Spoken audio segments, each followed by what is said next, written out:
Quando você se converteu, foi na época também que eu me converti. Agora eu não lembro se foi em 99 ou foi em 2000. Lembra na época que eles falavam que o mundo ia acabar em 2000? Lembra? Eu falei, eita, só comentaram, eita, o mundo vai se acabar. E eu lembro que uma hora você chorou. Eu falei, ô mãe, o mundo vai se acabar. Lembra? Então foi nessa época que nós voltamos para a igreja. Eu estou gravando um documentário sobre a relação dos evangélicos com a política. Mas eu precisava de alguma família que não tivesse nenhuma relação com a política, uma família evangélica comum. E aí vocês, como são minha família, são evangélicos, eu resolvi falar com vocês.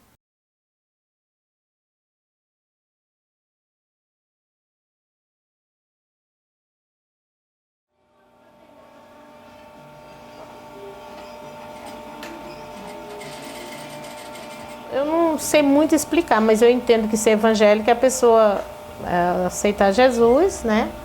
Buscar a Deus, fazer a vontade do Senhor, estar sempre na presença do Senhor, fazendo o querer dele, porque sem Deus nada somos, né?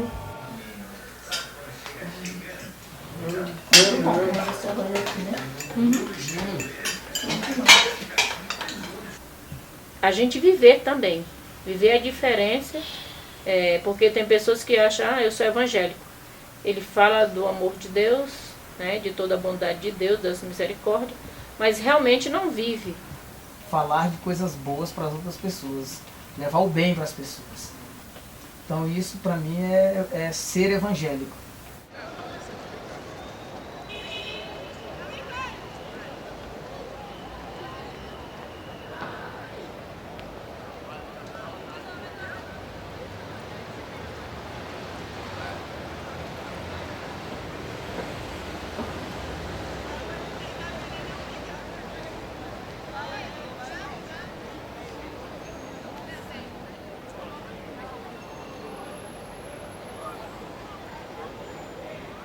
Eu costumo dizer que Deus é o maior pescador da face dessa terra. Deus é um pescador implacável. Não tem pra onde o homem correr. Não tem pra onde a sociedade se esconder. Até porque operando Deus, quem impedirá? Você pode aplaudir a Deus aí? Sou pregador do Evangelho aqui na Praça da Sé há 15 anos. E o nosso objetivo aqui nessa praça é pregar o Evangelho e anunciar o nome do Senhor para que o nome dele venha a ser glorificado. Não, eu acho que não, varão. Religião e política não podem se misturar, embora tem pessoas que trabalham dentro da política em prol a melhor do nosso Brasil, mas eu creio que a parte de Deus, Deus faz a parte dele e a política é a política. A vontade, eu acredito, de todos os evangélicos é que tem algum evangélico lá dentro que possa nos representar. Eu acredito assim, que precisa alguém para defender a causa da igreja, porque senão daqui a algum tempo os evangélicos, as igrejas vão ser fechadas, os evangélicos não terão mais liberdade para pregar a palavra de Deus. Eu não prego sobre política, eu posso comentar sobre política, comento sobre alguma coisa, como já contei sobre a presidente, alguns governadores, né, prefeito, mas assim, particularmente pregar sobre a política não, até porque o meu foco é outro. Meu foco é pregar o Evangelho e resgatar a alma para Deus. Eu me tornei protestante aos 12 anos. Eu não era, eu fui batizada católica e a formação cristã que eu recebi do metodismo é uma formação cristã que já tem ali essa perspectiva individual, mas também a coletiva, muito forte. Ou seja, eu tenho que ser fiel a Deus, buscar minha relação com Deus, mas eu tenho uma responsabilidade com as outras pessoas também. Tenho 52 anos, sou jornalista e trabalhando especialmente com essa ênfase da comunicação e da religião. É muito bom estar na casa do Senhor. Quantas vezes a senhora vai por semana? Terça tem consagração das 8 às 9, eu tenho culto à noite. Quarta-feira tem oração das 8 às 10. E uma vez no mês é das 10 ao meio-dia. E na quinta-feira tem culto. No domingo, culto com a família.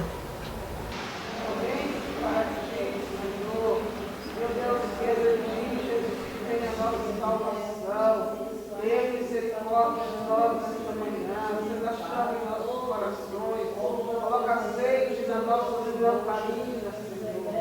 Coloca azeite, Senhor. Tenha misericórdia de nós. Deus, tira a incredulidade da nossa vida. Deus, Senhor, os pensamentos negativos, Senhor. Tenha misericórdia de nós nesta manhã. Meu Deus, me graça. Eu gosto quando eu vou para a igreja, sentir a presença do Senhor, né? Louvar, orar, porque a oração é a chave da vitória, né? Bem-aventurados os pobres de espírito, porque deles é o reino dos céus. Bem-aventurados que choram, porque eles serão consolados. A minha alma clama, Salvador, no teu sangue puro carmesim. Eu quero agradecer a Deus pela essa palavra e pelas irmãs que oraram por mim. Eu sei que as irmãs oraram por mim no período que eu estava trabalhando, costurando, e eu sei que as irmãs sempre me apresentam em oração. E eu agradeço essa oportunidade em nome de Jesus. Se a gente olhar para um passado bem distante, até fora do nosso país, as religiões sempre tiveram uma proximidade muito grande com os poderes. Às vezes eu estou na igreja, quando a gente vai saindo, tem aquele pessoal lá entregando os folhetos, né? Os candidatos políticos lá. Eu fico nervosa, que dá vontade de xingar. Mas ela está na nossa pauta hoje por quê? Por causa da crescente presença dos evangélicos na sociedade brasileira. Eu digo, são tudo enrolão mesmo. Eles entram na política para crescer mesmo. Deus abençoa esta nossa nação. Abençoe, Senhor, os nossos governantes, ó Deus, os nossos vereadores, deputados, Senhor, prefeitos, senadores, ó governador. Senhor, abençoe a senhora que preside sobre essa nação. Meu Deus, toca no coração dessas pessoas. A tua palavra diz que o Senhor inclina, Senhor, o coração, a cabeça do rei para onde tu queres, ó Deus. E eu te peço, Senhor, faze isto, ó Deus, para que eles possam legislar de tal forma, Senhor, que não fira os princípios da tua palavra. A Assembleia de Deus é a maior igreja evangélica do Brasil.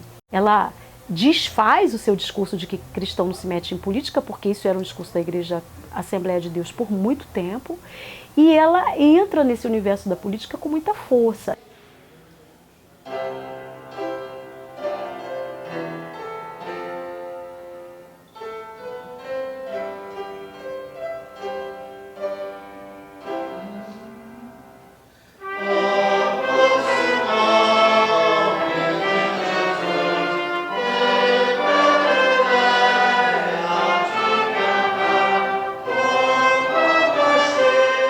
Eu faço parte do Conselho Político da Assembleia de Deus, de aproximação da igreja com o meio político e também de assessoria da igreja na escolha e seleção de candidatos a cargos eletivos.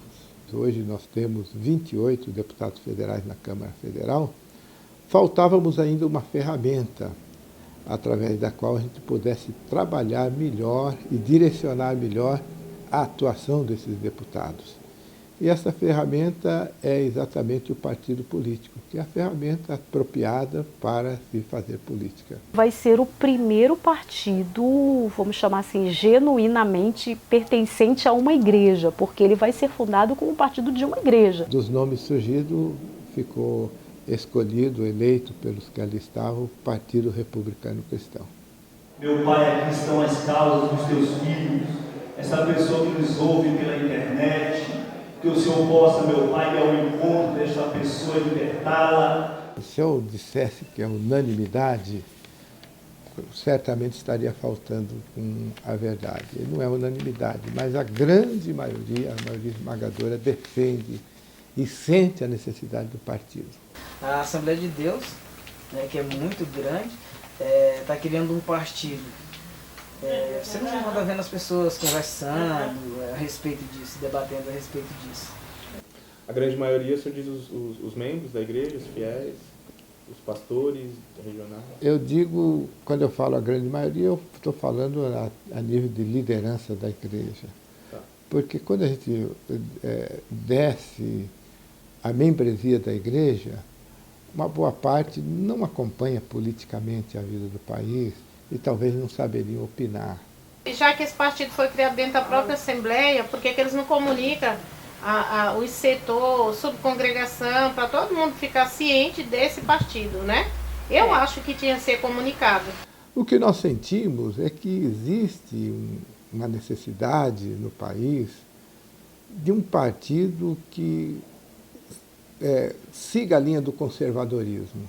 A marca realmente é de uma igreja bastante conservadora do ponto de vista social.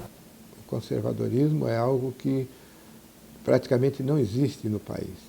Inclusive, eu orientei o trabalho de um aluno que mostrou como é que até hoje vale uma lei aprovada pela Convenção Geral da Assembleia de Deus de que a televisão é proibida aos membros da igreja. Isso está valendo até hoje. Mas a igreja tem programas de TV, quer dizer, você tem essas contradições, né? Nós não apoiamos essa conduta, nós não apoiamos essa ideia. Nós, como cristãos, nós sabemos que Deus fez macho e fêmea, bendito seja o nome do Senhor, e fez de tal forma que ele se completa. Por princípio que nós defendemos, nós não adotamos o casamento gay. Não adotamos. Quer dizer, se depender de um voto do nosso parlamentar, nós somos contra o casamento gay. Estão estudando, dizem, em Brasília, que as igrejas evangélicas vão ser obrigadas a fazer casamento de homossexual. Eu não faço.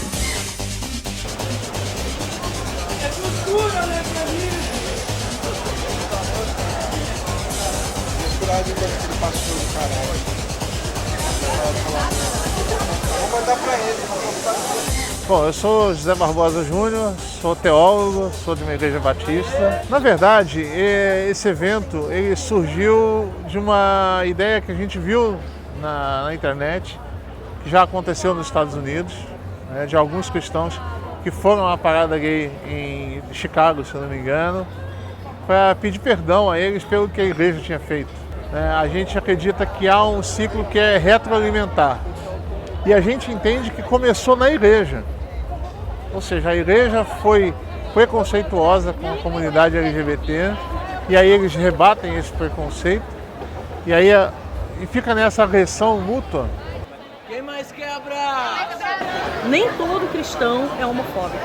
Nas cartas de Paulo tem alguma coisa que diz respeito a essa questão de homossexualidade, mas em momento algum eu li a Bíblia de cabo a rabo. Jesus nunca disse isso.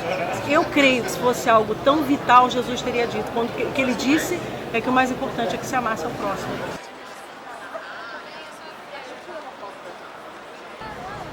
O que vão falar é o seguinte: a Bíblia é clara em condenar a homossexualidade.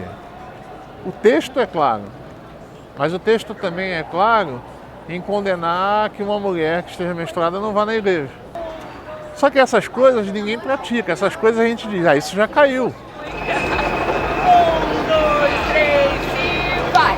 Homem com homem, mulher com mulher, segundo os ditados, subir a jacaré, mulher com homem, homem. Há uma sede muito grande dos evangélicos pelo poder político. A ideia de um Brasil evangélico, essa ideia messiânica, né, de que o evangélico que vai salvar o Brasil da corrupção.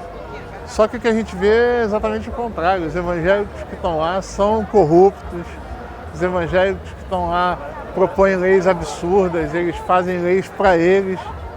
Então, se eu pessoalmente sou contra o casamento gay, eu não posso deixar que isso afete na política. O Cabo Daciolo queria colocar na Constituição que todo o poder emana de Deus. Um absurdo. A Constituição não é um livro de fé, a Constituição é um livro de um povo.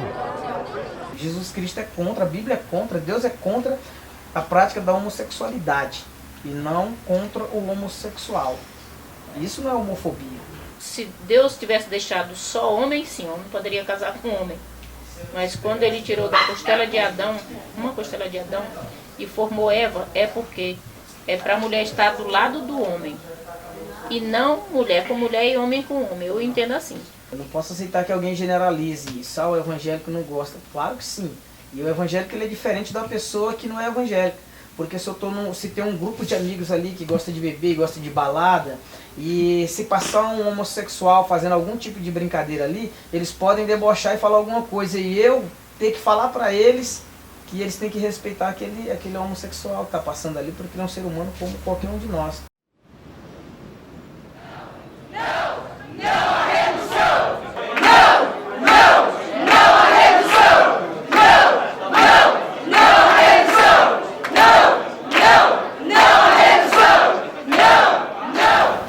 Nós não podemos permitir que o Estado reaja emocionalmente. As pessoas estão falando em redução da maioridade, mas estão esquecendo as consequências de que o adolescente vai poder comprar bebida alcoólica. O adolescente pode ter acesso à arma. O adolescente pode ser explorado sexualmente. O que eu quero dizer é que eu não concordo com esse circo armado pela extrema-direita, pela bancada da bala, pelos ruralistas e pela bancada evangélica no Congresso Nacional.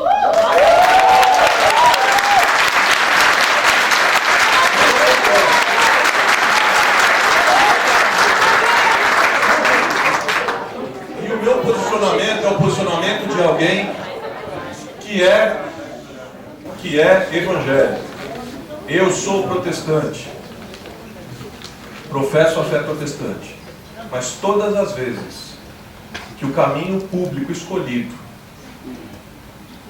for o caminho público de distorção de textos de princípios bíblicos, fomentando violência, a qual o meu mestre jamais fez, eu estarei do lado oposto para o enfrentamento e para o bloqueio disso. Obrigada, deputado. É isso. Quem nos melhor responde sobre a questão da conexão entre fé e política, entre religião e política, é o arcebispo Desmond Tutu, ícone na luta e na defesa dos direitos humanos e na luta contra o apartheid na África do Sul. Ele disse o seguinte: não há nada mais político do que dizer que religião e política não se misturam. A conexão entre fé e política só causa surpresa no momento em que, por exemplo, em se falando da fé cristã, a leitura bíblica é feita a partir de óculos e de uma visão fundamentalista. Aí ela é instigadora de violência, instigadora de ódio, de preconceito, de exclusão e de uma série de coisas. Eu sou médico, deputado estadual pelo PSDB de São Paulo, tive 3 mandatos como vereador aqui na capital. Eu sou seguidor de um mestre que pregava um evangelho que liberta espiritualmente de todo julgo e de toda opressão, mas que também liberta espiritualmente de toda forma de opressão social. E isso vai dirigindo os mandatos. Fiz uma lei aqui na Assembleia que faz com que toda empresa flagrada explorando o trabalho escravo perca o seu registro de ICMS, na prática seja fechada por 10 anos e não possa funcionar no território, no estado de São Paulo. Isso está tendo um impacto direto, a ponto de chamar a atenção da comunidade internacional, a ponto de chamar a atenção de órgãos como a ONU e como a própria Organização Internacional do Trabalho. Isso é a expressão clara do mandato, expressão concreta daquilo que a gente acredita em termos de fé. Talvez o maior obstáculo que eu enfrentei aqui na Assembleia para a aprovação do projeto de lei contra o trabalho escravo e depois da CPI contra o trabalho escravo foi de um outro evangélico. O que é absurdo, mas que faz sentido dentro daquela lógica de alguns setores evangélicos que acham que nós estamos ocupando o espaço público para, através da lei, através do aparato estatal, impormos a nossa moral. Há alguns setores da grande imprensa, da própria sociedade, que olham para a participação evangélica como se fosse uma participação homogênea, né, que até nos estereotipam. Por que isso acontece? Eu acho que parcela disso acontece por causa da exposição de mídia que nós temos, a percepção da população está muito ligada àquilo que ela vê na televisão dos evangélicos ou que ela relaciona como sendo evangélico.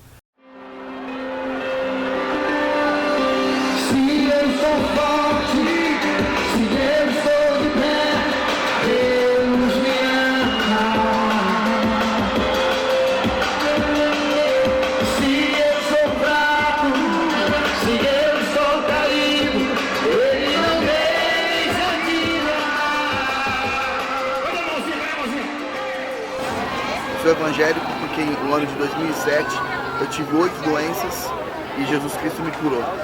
E eu, vendo essa situação, eu resolvi me converter e aceitar Jesus como Salvador da minha vida e da minha família. O maior livro de autoajuda que um ser humano pode ter é a Bíblia. Ela significa essa visibilidade da força dos evangélicos, que já se estabelece numericamente pelas mídias, nas ruas. E se todas as pessoas se converterem ao Evangelho de Jesus Cristo, vai acontecer o quê? Que o povo vai ter a mente aberta, vai começar a questionar o governo, porque o governo não é interessante isso. Eles querem mesmo que as pessoas fiquem engessadas, com o pensamento engessado. Esse que é o interesse do governo. E mostrando para as pessoas que os evangélicos, então, têm essa força, têm o que dizer. Inclusive, a Marcha para Jesus, ela só existe porque tem evangélicos no poder que podem facilitar essa situação. E glória a Deus por isso.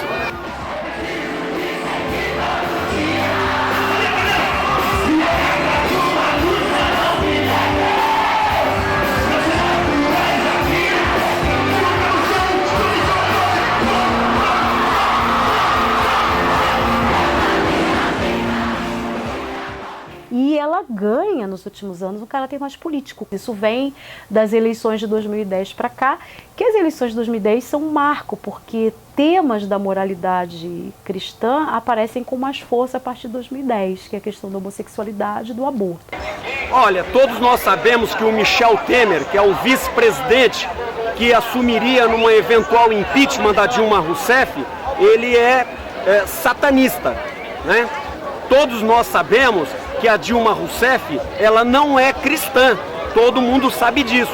Todos nós sabemos que todos os socialistas comunistas não são cristãos, são ateus ou são anticristãos.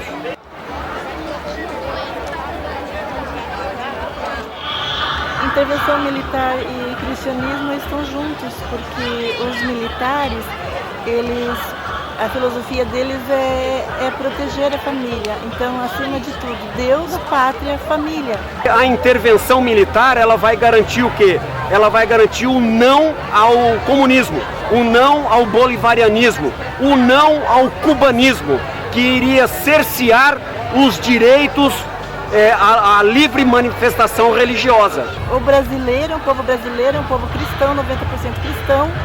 Então, o povo tem que se levantar e derrubar o governo.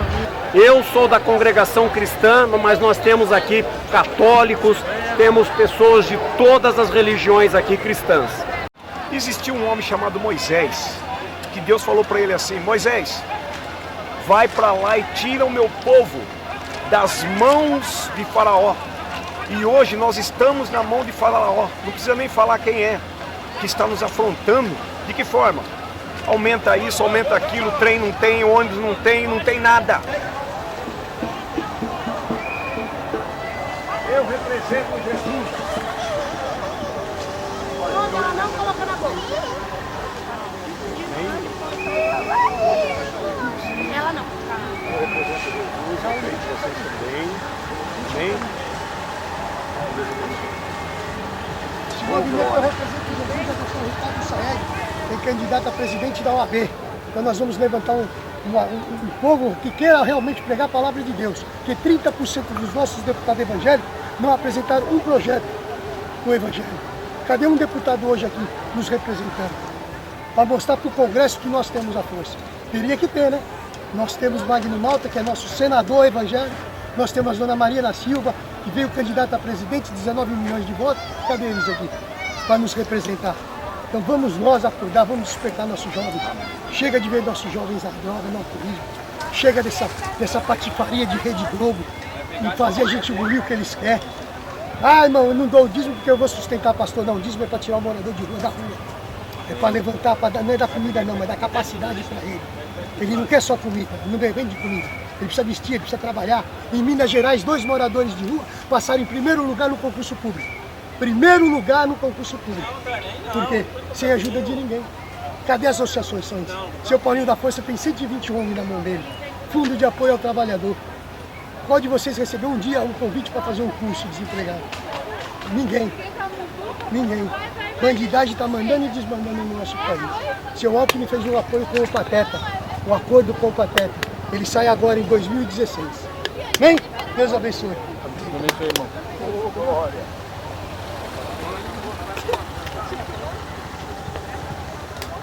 Tirar o povo do Egito, das mãos de Faraó, e levar para uma terra prometida. Qual é essa terra prometida? Que você viva bem, que você na sua família não precise ficar dependendo disso, daquilo, uma fralda geriátrica, não. Então vamos lá, para terminar. Valeu, Varão, Deus te abençoe. 1 por 2 e 3 por 5, 1 por 2 e 3 por 5.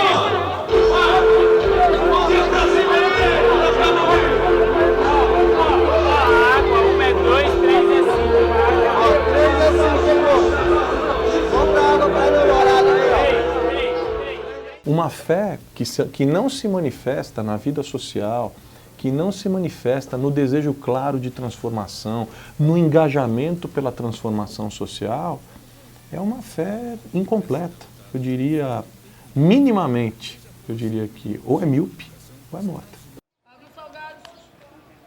Não tem como você dissociar a política do cristianismo, as afirmações do cristianismo têm implicações políticas profundíssimas, e a mais basilar delas, amarás o teu próximo como a ti mesmo. E o amor tem como característica viabilizar a vida humana. E muitas vezes, para você viabilizar a vida de alguém, tem que agir politicamente. Nós estamos dentro de uma favela. Foi nesse lugar aqui que isso ficou muito claro. Quando eu me deparei nessa comunidade, com pessoas enfrentando problemas cuja solução é política. Olha para o problema, por exemplo, da escravidão no século XIX. Os cristãos daquele período tinham 2 opções. Ou serem bons escravocratas ou lutarem pelo término da escravidão. E penso que aqueles que entenderam que lutar pelo término da escravidão era mais condizente com os valores do cristianismo, afirmaram que há uma dimensão política no amor.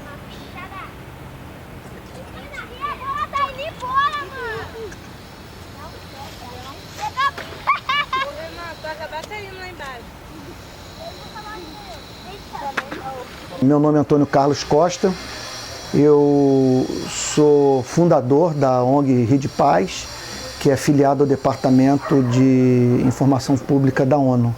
Eu sou nascido no Rio de Janeiro, tenho 53 anos, né? Tenho então formação em teologia e também sou jornalista. O Rio de Paz, ele nasceu a partir de uma crise pessoal que eu vivi no final do ano de 2006. 19 pessoas foram mortas na região metropolitana do Rio, e entre elas 8 que foram queimadas vivas dentro de um ônibus. Aí ali eu decidi ir para a rua, porque eu já vinha de um período de muita pressão sobre minha consciência, julgando que, como cristão, eu deveria fazer alguma coisa.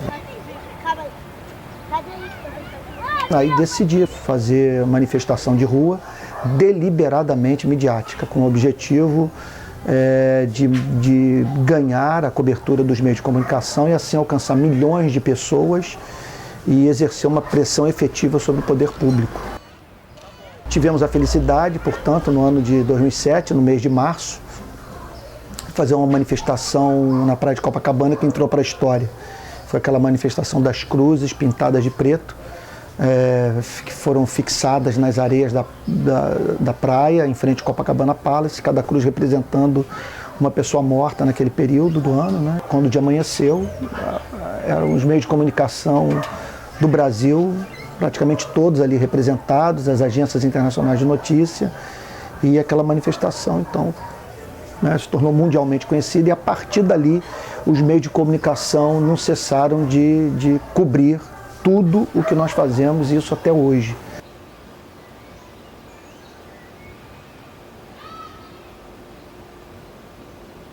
Bom, nós estamos aqui no encontro de dois rios que cortam importantes favelas do Rio de Janeiro. Aqui à minha direita, o Rio Jacaré, à minha esquerda, o Canal do Cunha. Eles passam por debaixo da Avenida Brasil e desaguam na Baía de Guanabara. Então, nós hoje trouxemos jornalistas aqui para mostrar o lado ambiental e social, da desigualdade social e tal, da poluição, dos danos ao meio ambiente na cidade que vai realizar as Olimpíadas de 2016. Então é uma contradição, se investir milhões de dólares numa competição esportiva com dinheiro público e deixar esse mundo de criança, de gente pobre, vivendo em condições de vida tão precárias. Nosso foco é direitos humanos, mas com uma atenção especialmente voltada para a redução da letalidade no nosso país. Nós entendemos que o grande problema social do momento no nosso país é a questão da violência, porque são 55 mil mortes violentas aproximadamente por ano no Brasil. E nos últimos 10 anos, mais de 500 mil de pessoas foram assassinadas. Então a Síria é aqui. A partir do nosso engajamento com direitos humanos e com redução de homicídio, nós passamos a nos envolver com os mais diferentes episódios trágicos da segurança pública, do Rio de Janeiro e até mesmo de outras capitais do país, como São Paulo.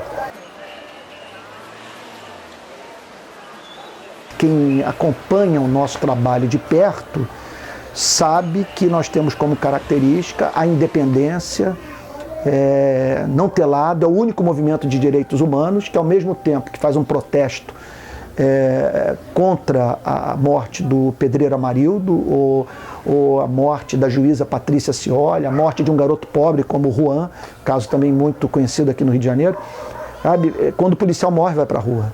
E nós devemos, eu acho, a nossa sobrevivência a esse fato. Tenho alguns teóricos que me inspiraram muito dentro da igreja, William Wilberforce no parlamento inglês, Martin Luther King nas ruas de Washington, lutando pelos direitos civis dos negros. Agora, eu confesso a você, sem querer ser piegas, eu não encontro ninguém que me encante mais, além dos profetas do Antigo Testamento, que é Jesus. Nele eu vejo aquilo que nós costumamos separar em harmonia.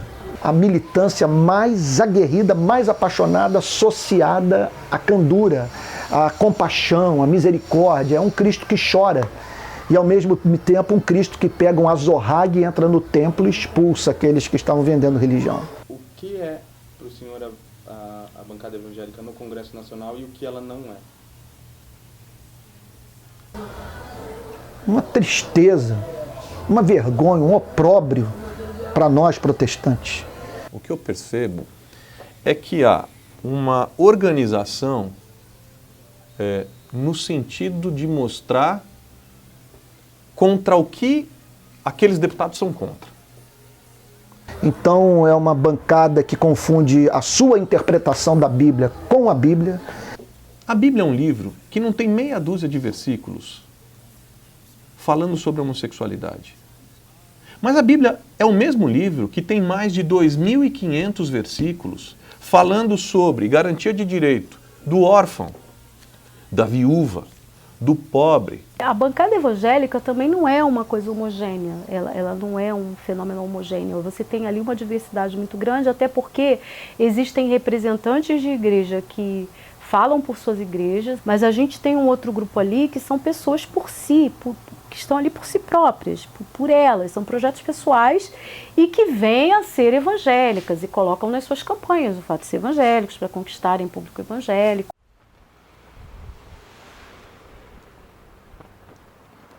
Eu, particularmente, se você colocar uma opção para mim, Daciolo, Deus ou a política, eu vou falar que Deus em primeiro lugar na minha vida. Política e religião não combinam. Agora, política e Deus, isso combina. Não existe a política sem Deus. Não existe a humanidade sem Deus. O fôlego de vida é Deus. Eu venho numa campanha de R$35 mil, sem tempo de televisão, sem material nenhum, e tivemos 49.831 votos. é o sobrenatural, é o impossível de Deus. Eu sou cabo do Corpo de Bombeiro, eu sou lá embaixo. Aí na hierarquia o cabo é nada, mas para os olhos do homem ele não é nada, aos olhos de Deus é diferente. E eu me lembro bem que Deus ele falou comigo que ele ia me colocar diante do governador do estado do Rio de Janeiro. O governador naquela época ele tinha uma aceitação de mais de 80% da população. O bombeiro militar do estado do Rio de Janeiro tinha o pior salário do país. Naquele ano nós ganhávamos R$900.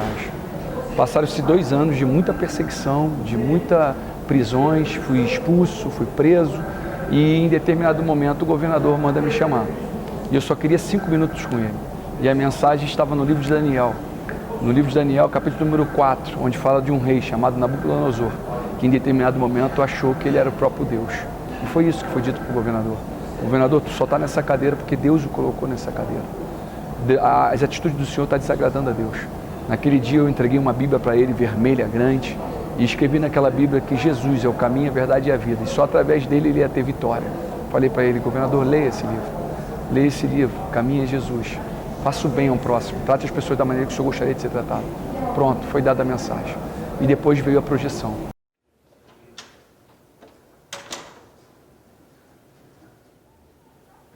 Há pouco tempo nós colocamos aqui uma PEC colocando que todo o poder emana de Deus e que o exerce de forma direta e também através do povo. Tem muitos que se dizem ser cristão, tem muitos que dizem ser homens de Deus que negam essa fala, esse pronunciamento. Esse dizer que todo o poder emana de Deus e haverá uma cobrança em cima disso, eu creio nisso. Eu me considero ter sofrido uma perseguição dentro do pessoal, ser discriminado dentro do pessoal, mas eu os respeito e muito.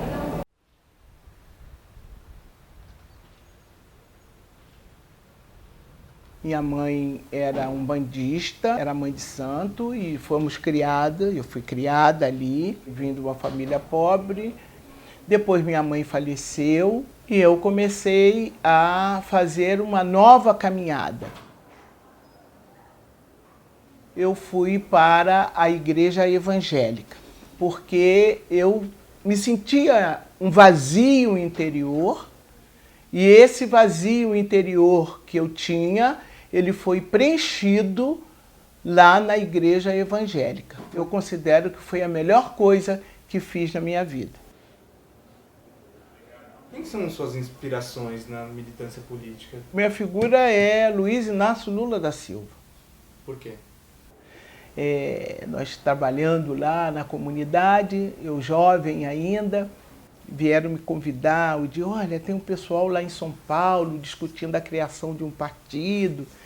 Eu falei, eu não quero não, porque esses partidos são tudo, vai vir aqui e a gente vai ser sempre assim, a gente vota neles, depois eles desaparecem. Não, mas vamos, que agora tem um cara, você tem que conhecer o Lula, o cara é danado, o cara é isso, o cara é aquilo. Aí eu falei, tá, vamos. Comecei a gostar e fui gostando, aí comecei a admirar o Lula e ele foi me dando uma força, uma animação e eu falei, puxa, eu acho que eu vou entrar nessa de cabeça. Aí comecei a trabalhar pelo PT, para que o PT pudesse se tornar um partido político. Quando a senhora começou a se inserir na política, a senhora já era evangélica? Já. Tinha algum conflito na época? O conflito começou exatamente quando eu me candidatei a vereadora. O Lula sempre foi a besta do apocalipse para a igreja. E crente não devia se meter na política. E no meu partido eu era discriminada pelos chamados revolucionários, porque no partido tinha cristão e tinha marxista, tinha leninista, porque é um partido. Eu continuei na igreja e continuei no Partido dos Trabalhadores e fazendo as duas políticas. Colocando para a igreja de que o Partido dos Trabalhadores não era o partido do demônio e colocando no Partido dos Trabalhadores que era uma discriminação e que o partido tinha que lutar pela liberdade religiosa, fosse de quem fosse.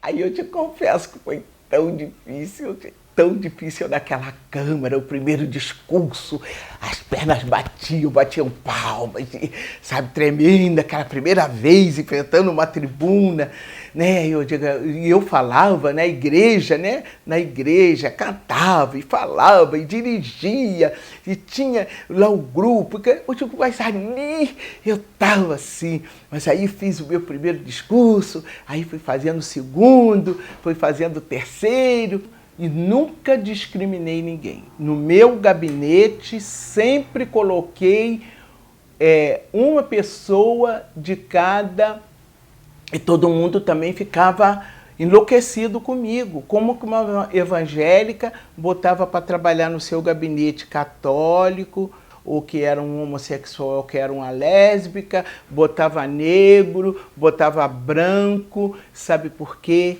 Eu dizia o seguinte: gente, me compreendam.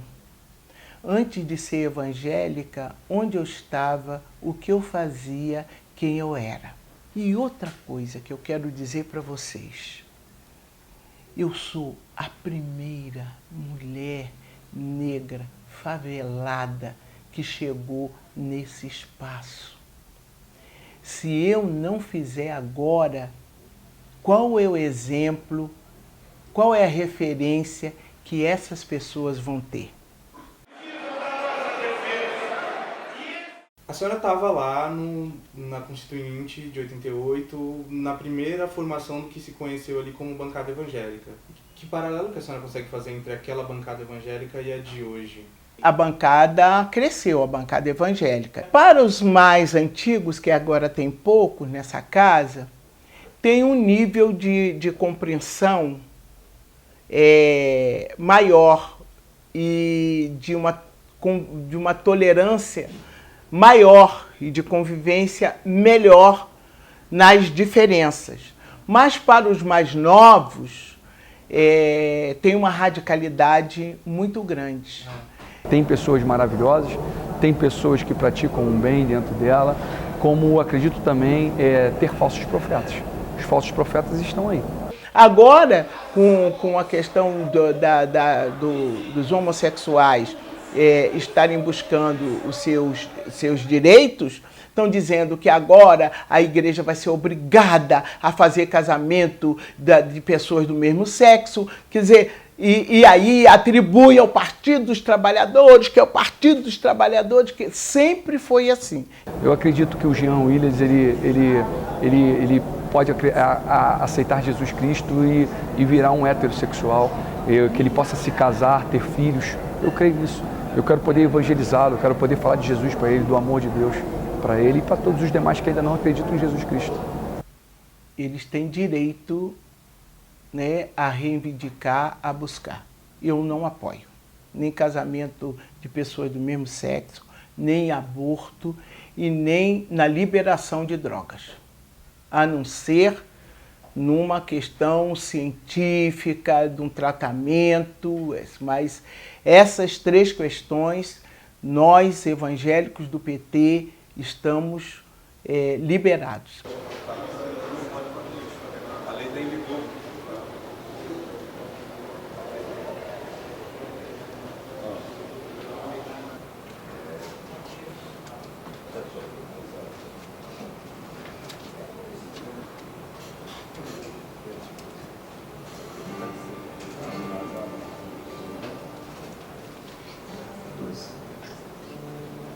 Meus irmãos, a graça e a paz do Senhor Jesus.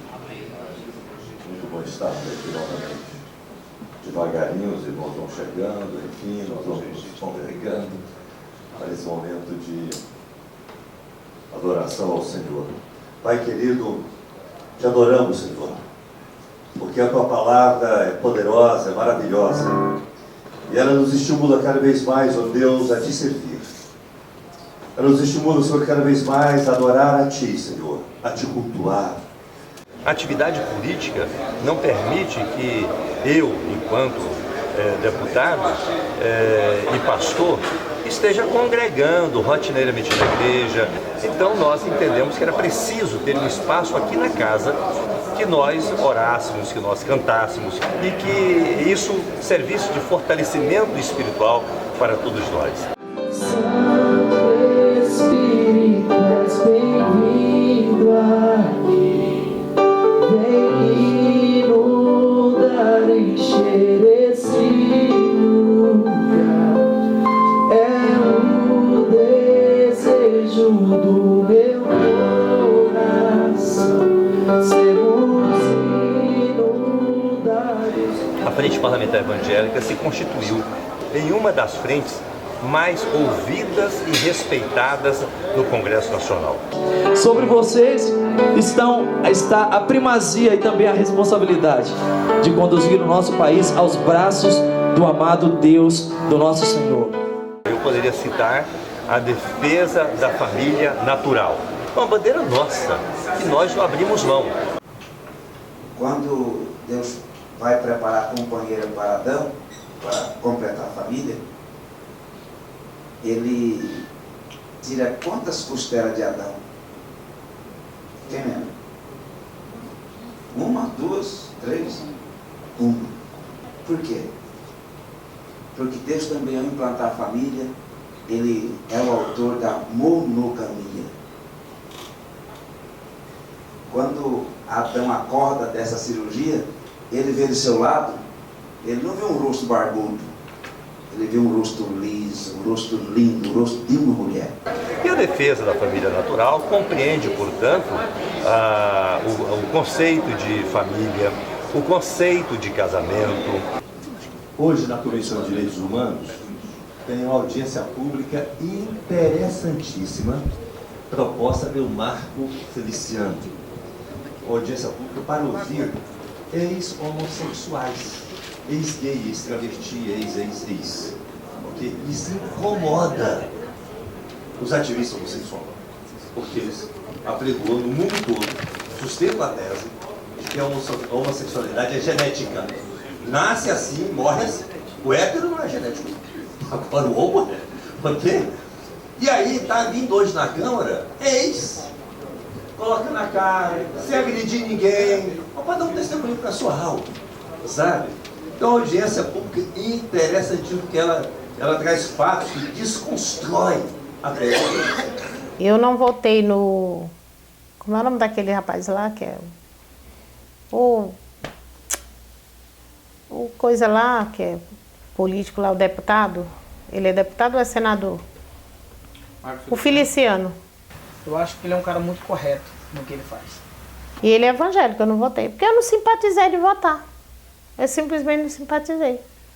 Então eu vejo vários vídeos ele defendendo o lado cristão. Não só o lado cristão, mas a sociedade, né?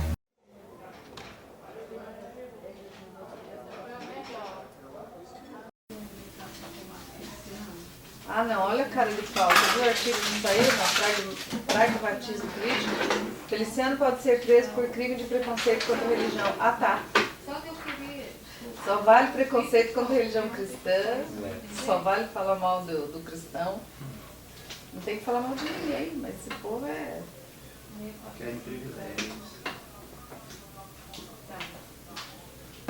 Depois das 5. Que é assim que terminar a audiência, amanhã eu venho pra cá. Palavra dada. Até feito. Falou? Palavra dada, palavra cumprida. Tchau. Cadê a sua esposa? Aqui, vamos falar.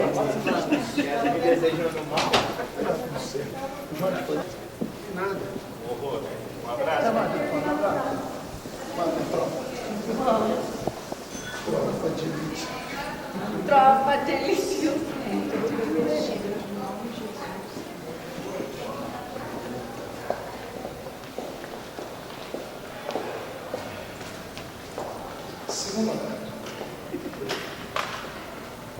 Cadê o Jorge? O Glenn vai lá. Fala pro Glenn que vai lá. Você é da PUC? A PUC, ela é confessional ou não? É. Institucionalmente, sim. Hoje ela é socialista. Né? Eu tenho um amigo lá, o Saed. É? Que ele professor? É professor, ele é Sayeg. ele exerce uma cadeira, acho que dentro dos direitos humanos, ele é evangélico também. Ele vai se candidatar agora a presidente da OAB do estado de São Paulo. Ele foi candidato da última vez, ficou em segundo lugar. Tem possibilidade, é um gênio. Sayeg, professor da PUC. Eu até ia fazer um mestrado com ele lá nessa matéria dele. Ele criou uma matéria de direitos humanos vinculada, é uma matéria dele, é fantástico. Eu não consigo agora lembrar os ditados. Vai filmar sem parar. Pai, até que o senhor fale uma besteira. Daí eles pegam a besteira que o senhor falou e botam no telão da faculdade. Ele tem cara de gente boa. Ah, não se sabe, né? Jornalista é ruim. Como é que é? Toda pessoa como é que é? É inocente até que se prova o contrário. Dei-me acima de todas as liberdades a liberdade de saber, de falar, de discutir livremente de acordo com a minha consciência. John Milton. Acho que foi a Clarice Lispector que falou isso aí. Não foi. Agora tem uma teoria que toda frase que você não consegue citar o nome é da Clarice Lispector. Ah, é verdade. O Ronaldo Fenômeno deu uma frase, falou uma frase essa semana, colocaram Ronaldo Lispector. Ele colocou? Não, colocaram, o jornalista colocou que ele fez uma frase, né? Essa semana saiu uma notícia, você viu que os hackers acionaram o SUS, entraram na rede estadual do SUS e me mataram. Sério? Está lá meu atestado de óbito. Eu, Fernando Haddad. Meu Deus. Mas eles podem fazer isso. E tem isso. mais um ou dois, né? São políticos também. Isso não é cristofobia, isso é liberdade de expressão. Mas é engraçado isso. Ah, você é importante. Se você não fosse importante, não estariam preocupados com você. Estou morto no SUS. Ainda bem. Aí, aqui a matéria. Políticos declarados mortos. Mortos. O sistema do SUS. Ah lá. Olha o sonho de consumo. O sonho do consumo do povo que odeia o Marco Feliciano. Ontem foi muito. Então, o meu assessor está terminando. Alessandro? Vai ficar para amanhã. Ô, doutor Alves, espero lá na comissão às 2 horas. Não deixa sozinho, não. Plenário 9, tá? Eu fiquei lá. Subsol. Vocês estão comigo, vocês estão com medo de entrar?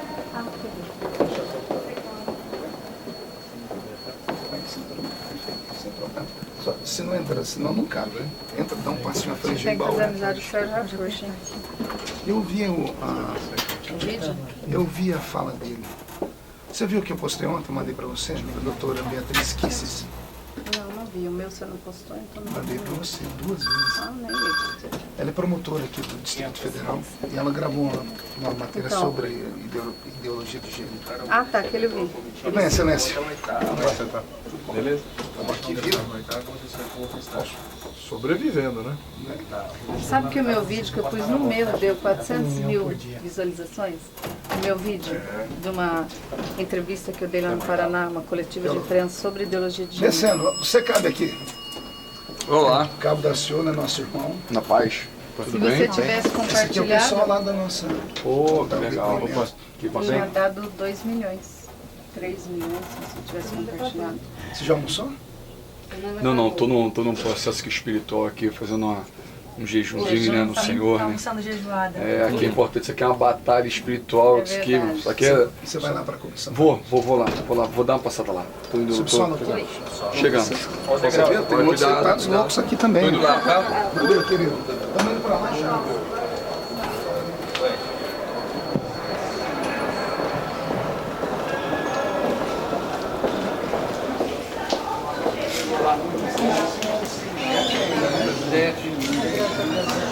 Meu amigo, você nunca mais emagreceu para ter preocupado. Tirou a barba, tá mais bonita. Eu vou lá. Vai lá, vou bater um papo. Tudo bem? Dei-me acima de todas as liberdades, a liberdade de saber, de falar, de discutir livremente, de acordo com a minha consciência. É por isso que eu estou aqui hoje, defendendo a existência de ex-homossexuais. Todas as cartilhas que eu tenho visto do movimento LGBT, eles cometem um erro gravíssimo. Eles lutam contra a exclusão, lutam contra o preconceito, e eu não vejo falar mais em heterossexualidade, ou seja, fomos expulsos, né, de toda a militância.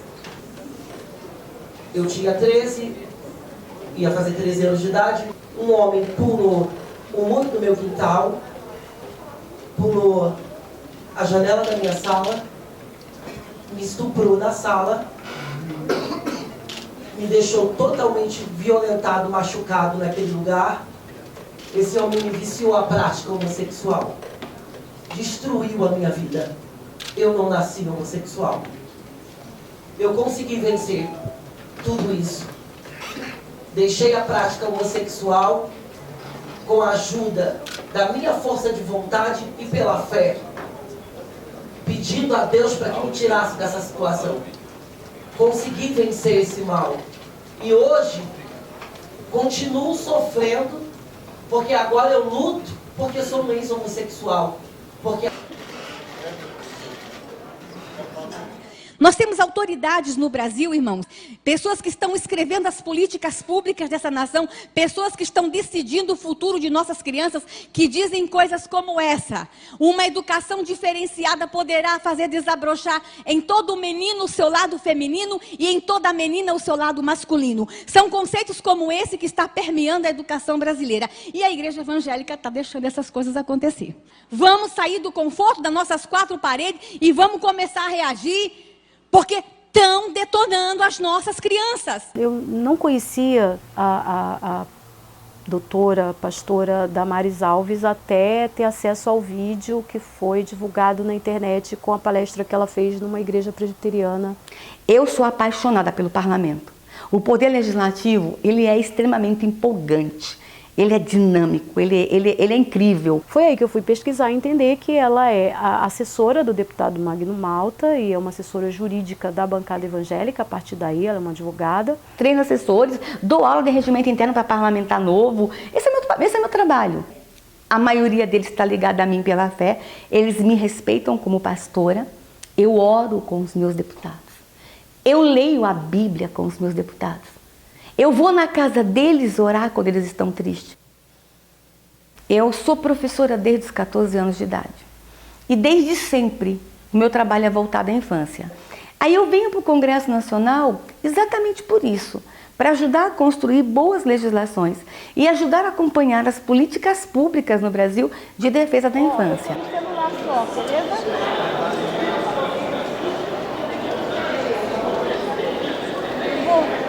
Eu vou dar uma entrevista para a Rádio Canção Nova. Você acompanha?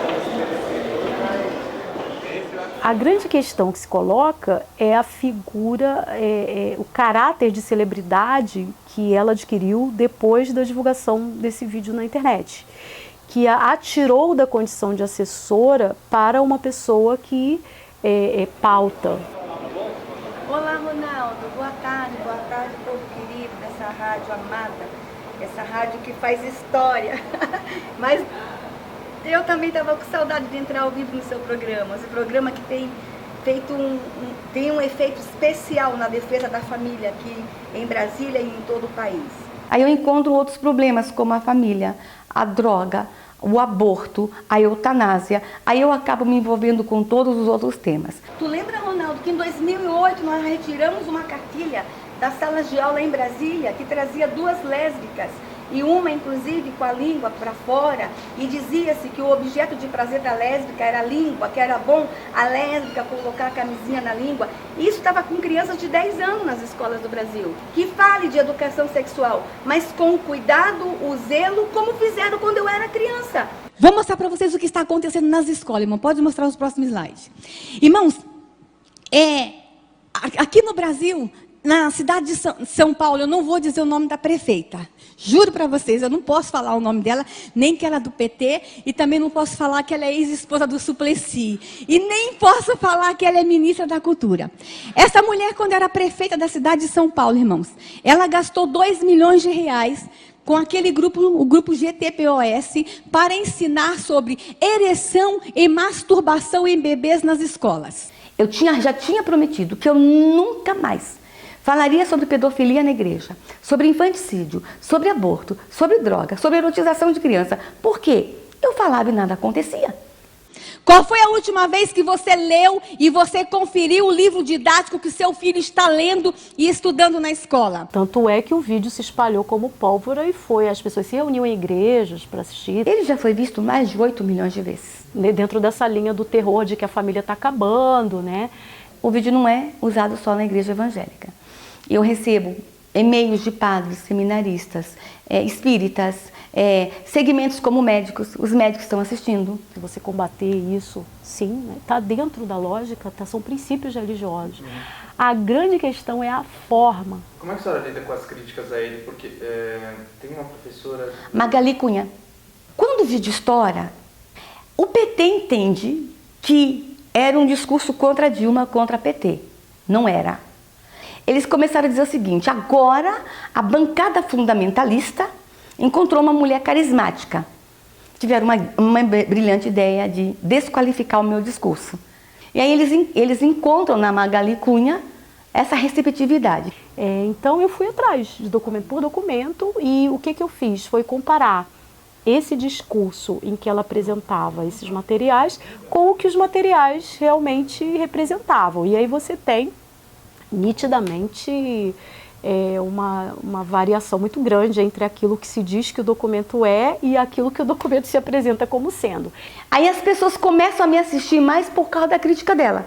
À medida em que ela imagina que o trabalho que eu fiz foi encomendado pelo PT, você tem todo esse reforço de um imaginário de que há pessoas trabalhando arquitetadamente contra o que a gente faz.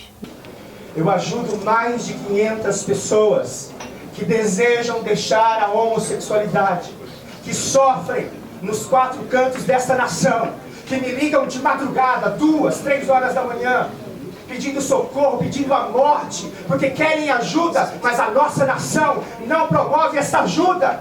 As leis da nossa nação não permitem isso, queridos. Onde querem chegar esse ativismo gay? Criação de B-Gay, batalhão gay. Deve ser homenagem aqui ao evento da chegada do Major Olívio, meu superior aqui. Ninguém queira se voltar contra a religião e dizer o seguinte: a religião é homofóbica. Homofóbica nada, gente. Não é homofóbica. É claro que muitas igrejas não estão preparadas, como disse aqui o Arley, é verdade. Muitas igrejas não estão preparadas para isso. Mas é um fenômeno social que precisa ser tratado. Que fique na mente dos senhores e das senhoras que aqui estão, que existe sim o caminho inverso. Se é uma orientação sexual, essa orientação pode sofrer uma reorientação ou até uma desorientação. Esses seres humanos existem. Essa semana toda, todos os jornalistas que eu atendi, todos, vieram perguntar se nós queremos ressuscitar aqui a cura gay. Para todos eu tenho que repetir, eu acho que eu ia andar com a plaquinha pendurada. Não existe cura, porque não é doença. Vocês são os culpados de terem essas pessoas aqui hoje sofrendo e atrás delas um outro número de pessoas que só querem o direito de serem ouvidas, querem o direito de serem tratadas de uma coisa que elas não querem ser. Eu não vejo o problema de que os grupos religiosos façam defesa dos seus princípios. Eu acho que eles têm o direito de fazer, porque a gente tem liberdade religiosa como princípio constitucional. A grande questão também é você querer transformar o seu princípio religioso numa lei que deve valer para todo mundo. Aí você está colocando em risco um princípio-chave da nossa Constituição brasileira, que é o Estado laico. Eu preciso parar, eu estou cansada. Eu quero me aposentar em dezembro de 2015. Meu partido é o Brasil. O meu compromisso é com o povo. Entende? E o meu líder é Deus. Se o meu partido disser agora ninguém pode mais concorrer, agora são outros, novos, eu digo ótimo, maravilha, vou lá cuidar dos bisnetos, dos netos e vou fazer alguma coisa na política porque eu não morri ainda, né? Eu saí da política, quer dizer, saí aqui do Congresso, mas eu vou continuar na rua gritando pelas crianças de rua, eu vou continuar nas aldeias buscando criança, vou continuar trabalhando, vou continuar lutando contra o aborto. Eu não quero poder pelo poder, mas particularmente eu, no próximo eleições, eu pretendo vir candidato ao Senado. E depois eu pretendo vir candidato ao governo do Estado. E depois eu pretendo vir candidato à presidência da República. E eu creio que isso pode acontecer. Acredito que nós vivemos num universo regido por um ser que tem uma natureza moral, um ser santo. E que um dia, isso eu acredito piamente, todos os homens vão ter que comparecer perante o tribunal dele. Precisamos buscar um outro modelo, né? Que é o modelo que eu também persegui, que eu também busco, que é o modelo da expressão dos valores do reino na vida pública, né? Valores como justiça, paz, questão da ética. Eu não consigo conceber o universo em que no final da história Mussolini, Hitler, Pinochet vão comparecer diante do Criador, juntamente com Francisco de Assis, o Martin Luther King, o bispo Desmond Tutu, e todos vão ter o mesmo destino, que no final Deus vai olhar para todos e vai dizer: vocês se divertiram bem, e para mim não há diferença entre justiça e injustiça. Você se candidataria algum dia a algum cargo político? Não, eu acho que não. Eu não estaria preparado para isso. Mesmo se recebesse uma proposta? Mesmo se eu recebesse uma proposta, não estou preparado. Eu nunca quero sair da casa do Senhor, porque eu já fiquei um bom tempo afastada da presença do Senhor e só quebrei a cara, só foi sofrimento, pastei muito. E não está no meu coração, já tenho 40 anos de idade, o meu foco é pregar o Evangelho, né, até os meus 50, 60, 70, enquanto Deus me manter vivo.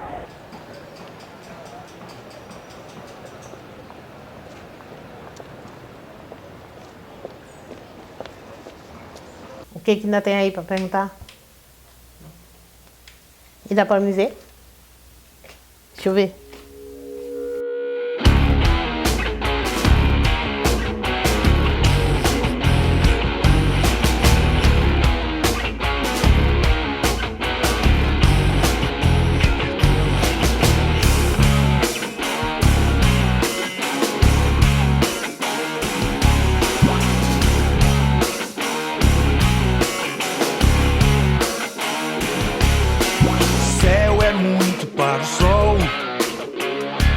Só o que gravita. O tempo é longo pra quem fica.